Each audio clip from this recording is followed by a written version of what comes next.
1 जनवरी को लालू यादव ने नीतीश कुमार पर डोरे डाले थे, साथ आने के लिए दरवाजा खोलने की बात कही थी। हमारा तो खुला हुआ है, नीतीश कुमार को भी खोल कर रखना चाहिए, मुख्यमंत्री है उनको खोल कर रखना चाहिए। अगर वो आते हैं तो संभावनाएं हैं, आप उनको साथ लेंगे? नहीं आते हैं तो काहे नहीं लेगा, साथ ले लेंगे और रहे साथ में काम करें। तब से लेकर आज तक 55 दिन गुजर चुके हैं, लेकिन बिहार की सियासत में सवाल बना हुआ है कि क्या नीतीश चुनावी साल में फिर से पलटी मारेंगे। नीतीश कुमार जी तो हमारे साथ आने वाले हैं, तो कहां से जाएंगे वहां पे।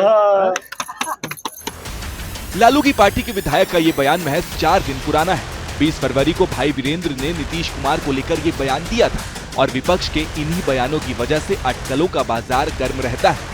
सवाल ये कि क्या वाकई में नीतीश के मन में कुछ चल रहा है, और अगर चल रहा है तो इसकी वजह क्या है।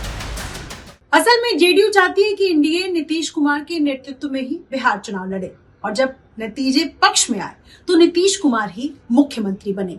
बीजेपी को इसमें अभी कोई ऐतराज नहीं है, लेकिन जेडीयू बीजेपी नेतृत्व से इस भरोसे की मोहर चाहती है। सूत्रों की माने तो अंदर खाने की खबर ये है कि सीट बंटवारे को लेकर खींचतान की पूरी संभावना बनी हुई है।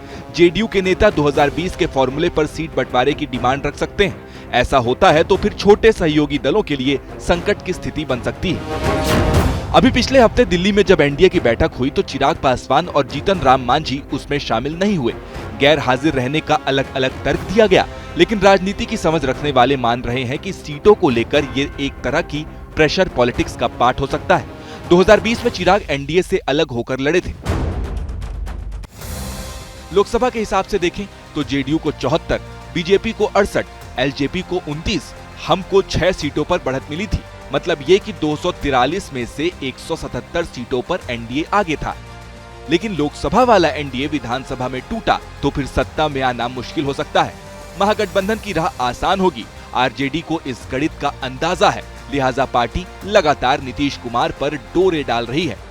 नीतीश भी चेक एंड बैलेंस की रणनीति पर काम कर रहे हैं।